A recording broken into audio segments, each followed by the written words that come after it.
장르가 뭐니에 뜨거! 뜨거! 가장 핫한 순서죠. 전문가들의 치열한 머니 토론, 생각이 달라 시간입니다. 여러분, 인류 역사에는 수많은 경제 위기가 있었습니다. 1970년대 오일 쇼크, 1997년 IMF 외환 위기도 있었고요. 몇 년 전에는 코로나 팬데믹 위기도 있었죠. 요즘은 트럼프발 관세 전쟁 때문에 세계 경제가 휘청이고 있습니다. 자, 그래서 오늘의 질문을 준비했습니다.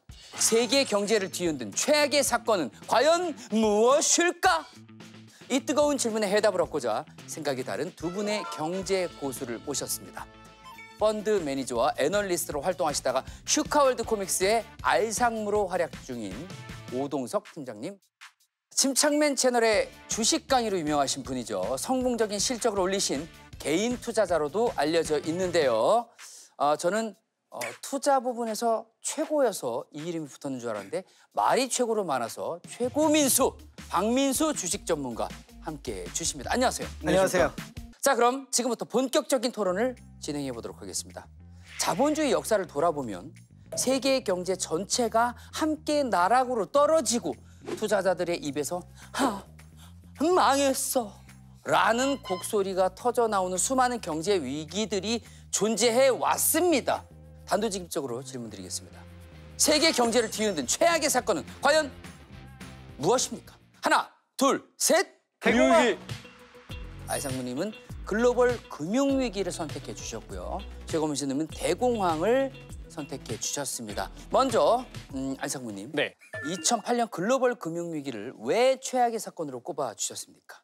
지금 우리가 살고 있는 자본주의 사회는 신용사회거든요. 신용이 없으면 돌아가지 않는 사회예요. 그 모든 게 다 신용을 기반으로 하고 있으니까요. 그렇죠. 네. 2008년 금융위기 때는 그 신용이 뿌리부터 완전히 시스템이 무너졌다는 공포에 휩싸인 때였어요. 그랬군요.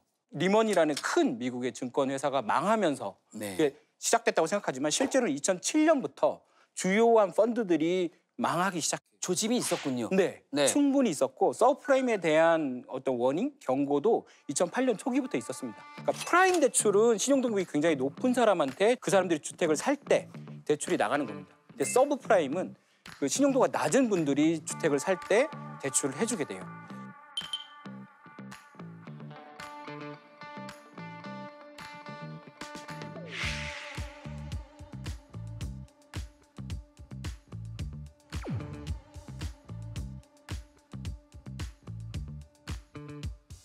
거기서부터 무너지기 시작한 거죠. 그래서 신용이 무너진 거예요. 게다가 그때 2008년 되면 전산으로 다 연결돼 있어서 네. 글로벌 금융시장이 전체가 다 순식간에 폭삭 무너졌고 2주 만에, 3주 만에, 한 달 만에 S&P 500 기준으로는 거의 40%, 우리나라 코스피도 거의 39% 정도 하락했습니다. 반토막이 난 거군요. 그렇죠. 네. 그 전에 어떤 시기에도 이렇게 즉각적으로 빨리 자산 시장이 붕괴된 거는 2008년이 처음이에요. 그때는 채권도 무너졌고 금도 무너졌고 네. 모든 자산 가격이 반토막이 났다고 생각하면 돼요. 그 얘기는 뭐냐? 우리가 쌓아오는 인류가 쌓아온 부의 반이 사라졌다고 생각하면 됩니다. 장부상에서. 그 정도로 알아봐야 됩니까? 맞습니다. 그렇군요. 자, 최고민수님. 네. 1929년 대공황이 설마 2008년 금융위기보다 더 최악이었던 겁니까? 네, 더 최악이죠. 이거는 비교 상대가 안 된다. 대공황이 손톱이라면 2008년 금융위기는 손톱에 있는 작은 점? 이거는 나의 승리다. 대공황의 승리다. 이미 승리하셨습니까? 이미 이겼습니다. 네, 네. 그렇습니다. 그러면 최고민수님 승리로 오늘 마치도록 네, 하겠습니다. 감사했습니다. 팩트는 필요 없는 겁니까? 이제 알아봐야지, 이제 알아봐야죠. 자, 대공황은 왜 발생된 거죠? The Great The Great Depression. Depression. 아까 Financial Crisis잖아요. 네네네. 얘는 The Great입니다. Great. 얼마나 심하면 The Great입니까? 어느 정도 최악이었습니까? 1929년 10월 24일 우리가 생각하기도 두려운 블랙 더스데이죠. 뉴욕 증시 검은 목요일 대폭락이 오는데요. 네. 여러 요인들이 있고요. 그중에 하나가 1900년에 금본위제를 도입을 합니다. 원래 미국은 금, 은 본위제거든요. 네. 그러니까 보유한 금과 은 한도 내에서 화폐를 발행을 했는데 네. 은을 빼버립니다. 그러면서 우리는 금만 쓸 거야. 이러니까 화폐 발행량이 반절로 줄잖아요. 네. 당연히 경기가 죽습니다. 그래서 이렇게 어려운 상황이 벌어졌을 때 유럽에서 전쟁이 납니다. 그게 뭐냐? 1차 세계대전입니다. 1차 세계대전. 1차 세계대전으로 미국이 이 어려운 상황을 다 헤쳐나갑니다. 유럽 전쟁에서 쓸 군수물자 먹을 거 어디서 가져옵니까? 미국이요. 바다 건너 미국에서 가져오는 겁니다. 그걸 기회를 잡았군요. 미국이 1차 전쟁의 최대 수의 불황을, 공황을 극복을 합니다. 그런데 전쟁터가 없어졌습니다. 끊겼어. 손님이 끊겼어요. 영원한 건 절대 없어. 그렇죠. 영원한 게 절대 없어졌습니다. 팔아야 되는데 팔 데가 없는. 네. 그럼 어떻게 됩니까? 공급 과잉, 초과 공급, 초과 생산을 이걸 소비를 못하니 결국 대공황이 온 겁니다. 그렇게 시작이 된 거군요. 여기 한 가지 더 있습니다. 또 있습니까? 스무트 홀리 관세법. 네, 스무트 홀리 관세법. 스무트 홀리 네, 관세법. 사람 이름입니다. 이게 뭡니까? 스무스와 홀리 두 사람이 만든 법입니다. 공화당 의원들인데요. 어떤 법입니까? 관세법입니다. 지금 트럼프 대통령이 하고 있는 것과 비슷합니다. 네. 유럽산 제품에 엄청난 세금을 때립니다. 물건이 못 들어오게 했군요. 무려 최대 400%까지 세금을 와장창창창 때립니다. 트럼프가 시초가 아니었군요. 그러면 유럽 애들은 가만히 있습니까? 보복 관세를 때립니다. 네. 너네 미국 거 오지 마. 안 그래도 물건이 넘쳐나는데 서로 관세 전쟁을 해서 오지 말랍니다. 물건이. 네. 물건이 안 팔리니 어떻게 됩니까? 기업이 망합니다. 기업이 망하니 어떻게 됩니까? 일자리가 없어집니다. 일자리가 없어지면 어떻게 됩니까? 은행이 망합니다. 저는 네. 혹시 생각이 다릅니다. 반론 있으십니까? 은행이 망했습니다. 그러니까 우선 은행이 망하는 건 네. 그냥 있는 거예요. 그렇습니까? 은행 원래 망할 수 있는 거예요. 중앙은행만 안 망하는 거지. 우리나라도 망한 은행, 좋은 은행 없어졌죠? 뱅크 오브 아메리카 팔렸죠, 다른 데. 네. 원래 미국 금융기관은 망하고 합병하고 망하고 합병하고 미국 금융기관의 역사는 다 합병입니다. 그렇군요. 저는 물론 대공황도 굉장히 중요한 경제 위기였죠. 하지만 자본주의 사회가 저 높은 데서 높은 데 올라갔다 떨어질 뻔한 게 2008년이고 그 대공황은 이렇게 올라가려다가 살짝 꺾인 게 아닌가. 그러니까 이 물결의 크기가 다르다. 그죠? 그러니까 혁수님께서 20대 때는 네. 주식 투자 해봐야 뭐 많이 하면 1,000만 원 아닙니까? 그렇죠. 엄청 큰 돈이죠. 1,000만 원 반토막 나면 500만 원 잃는 거죠. 네. 근데 지금 하시면 한 10억대 하시는 거잖아요. 10억대 반토막 나면 5억이 사라지는 거예요. 2008년은 그 10억대였던 거고 1929년 대공황은 그 1,000만 원대? 1,000만 원대도 아니 200만 원대였던 거죠. 네. 저는 생각이 다릅니다. 그렇습니까? I don't agree. 우리 유명한 경제학자 있습니다. 케인스라고. 이분이 말했습니다. 인공호흡이 필요하다. 1929년. 네. 정부여 가만히 있으면 뭐 하느냐. 빨리 주사 놔줘라. 안 그러면 우리 모두 죽고 없다고 그랬습니다. 죽고 없다. 2008년에 죽고 없습니까? 안 그렇습니다. 케인스 엄청난 경제학자가 지금은 너무너무 힘들어서 유효 수요를 진작해야 되고 네. 정부가 재정 지출을 쏟아서 인공호흡을 시켜서 살려야 된다. 그 정도로 되게 힘든 시기가 대공황 시기다. 여기에 또 하나가 있습니다. 우리 잘 아는 히틀러. 원래 이분이 감옥에 있었습니다.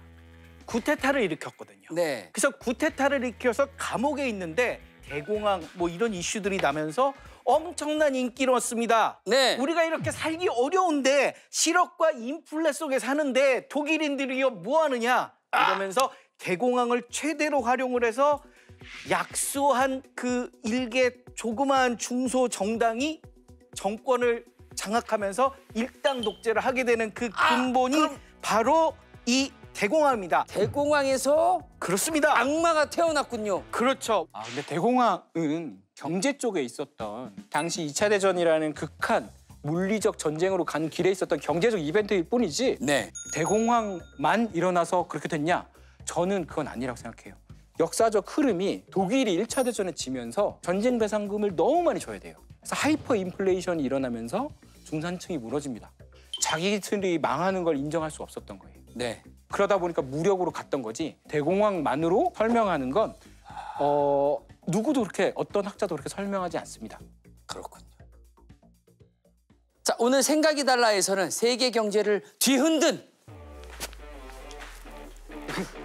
최악의 사건은 무엇인가를 놓고 치열한 토론을 벌이고 있습니다.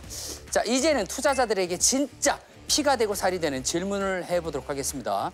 글로벌 금융위기나 대공황 같은 핵폭탄급 경제 위기가 터지면 주식, 부동산, 뭐 죄다 폭락하고 뭐 피해보는 것은 서민과 개미 투자자들이잖아요. 그렇죠. 이런 위기로부터 내 투자 자산을 지키려면 어떻게 대처를 해야 할까요? 먼저 알상무님 먼저 말씀해 주시면 감사하겠습니다. 저한테 이제 그 질문을 하시면 네. 나올 수 있는 대답은 당연하죠. 어떤 솔루션. 겁니까? 당연해도 해주세요. 경제 위기에 대처할 수 있는 예. 방법. 예전에는 네. 어떤 투자라는 게 주로 내가 돈을 내고 뭔가를 자산을 사는 게 투자였습니다. 네. 근데 지금은 투자 수단이 굉장히 다양해요. 트럼프가 돼서 예측이 불가능해져. 경기도 좀 꺾이는 것 같아. 그러면 주식이 어떻게 될 것 같습니까? 떨어지겠죠. 떨어지면 인버스를 사면 되죠. 떨어지는데 베팅하면 됩니다. 아, 제일 좋은 건 우리가 항상 한 가지만 생각했는데. 그죠? 떨어질 때 살짝 떨어지는 쪽에 베팅을 해서 종잣돈을 모은 다음에 다시 반등할 때 사자. 이게 제가 요즘 드릴 수 있는 솔루션이에요. 아, 그렇군요. 역시 쇼돌이. 최고 쇼돌이라고 또 네. 별칭을 한번 지어드리도록 감사합니다. 하겠습니다. 자, 이번에는 최고민수님의 조언을 들어보도록 하겠습니다. 저는 네. 가장 큰 솔루션은 네. 장르가 뭐니를 봐야 된다. 이럴 때 다른 거 볼 필요 있냐? 혹시 최고민수님. 장르가 뭐니 해서 모든 걸 다 다뤄주는데 여기 얼마나 주옥 같은 말씀을 합니까? 아쉬메라. 네. 네. 그럼에도 불구하고 좀 아쉽다. 그러면 저는 늘 얘기하듯이 246전법을 이야기하고 싶습니다. 246점. 20%, 40%, 60% 빠질 때마다 공격적으로 투자해라. 묻지도 따지지도 말고 좋은 기업, 실적이 개선되거나 배당을 많이 주는 기업에 투자하라. 그러면 시간이 지나면 시장은 원래대로 돌아갈 거니까. 근데 제가 마지막으로 말씀드리면 네네. 실제로 금융위기를 가장 잘 버티는 법은 제가 아까 막 숏 이런 말씀드렸지만 실제로는 자기 본업을 유지하는 거예요. 아, 그렇군요. 현금흐름을 유지하는 게 가장 중요한 그래서? 겁니다. 열심히 하고 있습니다. 그러니까요. 더 그레이트 혁수. 네, 더 그레이트 혁수로 거듭나기 위해서 열심히 하고 있습니다. 아, 두 분 조언 아주 잘 들었습니다. 시청자 여러분께서는 두 전문가의 의견을 잘 참고하셔서 신중하고 현명한 결정하시길 바라겠습니다. 자, 끝으로 오늘 두 분의 생각이 얼마나 달랐는지 캐시박스를 열어서 확인을 해보도록 하겠습니다. 자, 너무 많았다, 100달러. 생각의 차이가 전혀 없었는데 1달러 들어주시면 되겠습니다. 자, 하나, 둘, 셋! 너무 달라. 1달러. 오. 최고민수님은 너무 달라서 네. 100달러를 네, 저는 이제 나의 경쟁 상대가 아니다. 2008년은. 그러나 알성무님께서는 왜 1달러를 들어주셨을까요? 그 아까 보니까 100달러를 집으시더라고요. 네. 그래서 저도 다르게 하려고 1달러를 집은 겁니다. 아, 그냥 별로 의미 없어요. 큰 의미 없이 달라도 너무 달라. 마지막까지 달랐습니다. 자, 치열한 토론 아주 잘 들었습니다. 감사합니다. 또 인사드리겠습니다. 우리 감사합니다. 노래라도 하나 해야 되는 거 아닙니까? 어떤 노래 하고 잘 싶으세요? 살아보세. 잘 살아보세. 잘 살아보세.